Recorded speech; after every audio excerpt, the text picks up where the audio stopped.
સુરતમાં ગેરકાયદેસર બાંધકામોનો મોટો મુદ્દો ગરમાયો છે। સરથાણા, સીમાડા, શ્યામધામ, વાલક અને લસકાણા વિસ્તારમાં મંજૂર પ્લાનથી વિરુદ્ધ બાંધકામના ગંભીર આક્ષેપો થયા છે।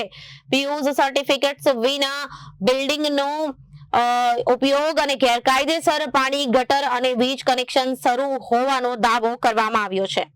યુઝ સર્ટિફિકેટ વિના બિલ્ડિંગનો ઉપયોગ, ગેરકાયદેસર અને પાણી, ગટર અને વીજ કનેક્શન શરૂ હોવાનો દાવો, એફએસઆઈ આવકમાં કરોડોનું નુકસાન થતું હોવાનો આક્ષેપ કરવામાં આવ્યો છે।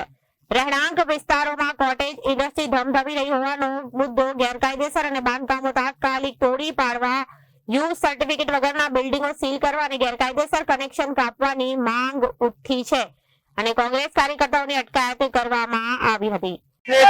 આ જોઈ લેજો, પોલીસ વાળાઓ આયા પરમિશન માંગવા અમે દીધી હતી, પરમિશન નથી ભરતા અને બંધ કરાવી દે છે। હજી તો બેસે છે તો આવી રીતના પોલીસને આ જે રીતની ગેરકાયદેસર કોટેજ ઇન્ડસ્ટ્રી બની રહી છે આ વિસ્તાર રેસિડેન્ટમાં બની રહી છે અને આ સુરત મહાનગરપાલિકાના અધિકારીઓએ આ બેફામ ગેરકાયદેસર રીતે બનવા દે છે અને આજે સમગ્ર સોસાયટીના વિરોધમાં હતા પણ પોલીસે પરમિશન નથી આપવામાં આવી। અમે 5 દિવસ પહેલા પરમિશન માંગી હતી, પરમિશન આપવામાં નથી આવી।